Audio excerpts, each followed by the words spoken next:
अकेलेपन की ताकत। नमस्ते दोस्तों, आज मैं आपसे एक ऐसे विषय पर बात करना चाहता हूं जो हमारे जीवन का एक खास हिस्सा है, अकेलापन। हम अक्सर अकेलेपन को उदासी या कमजोरी से जोड़ते हैं, लेकिन क्या आपने कभी सोचा कि अकेलापन एक अनमोल ताकत भी हो सकता है? आज मैं आपको बताऊंगा कि कैसे अकेलापन, खासकर हमारे अवचेतन मन यानी सबकॉन्शियस माइंड के साथ मिलकर हमें शक्तिशाली बना सकता है। सबसे पहले, अकेलापन हमें अपने अवचेतन मन से जोड़ता है। जब हम अकेले होते हैं तो बाहर का शोर थम जाता है और हम अपने भीतर की गहराइयों में उतर सकते हैं। हमारा सबकॉन्शियस माइंड वो जगह है जहां हमारे गहरे विचार, डर, सपने और इच्छाएं छिपी होती है। उदाहरण के लिए, क्या आपको कभी ऐसा लगा कि अकेले में बैठे हुए अचानक कोई पुरानी याद या नया विचार आपके मन में आया? ये आपके अवचेतन मन की ताकत है जो अकेलेपन में सामने आती है। दूसरी बात, अकेलापन और अवचेतन मन मिलकर हमें आत्मनिर्भर बनाते हैं। जब हम अकेले होते हैं तो हमारा सबकॉन्शियस माइंड हमें वो हिम्मत देता है जो शायद हमें कॉन्शियसली यानी जागरूक रूप से न दिखे।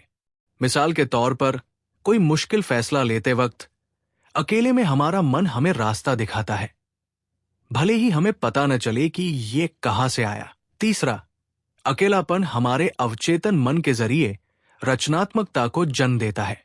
दुनिया के बड़े बड़े लेखक, कलाकार और वैज्ञानिक अपने सबसे बेहतरीन विचार अकेले में ही लाए।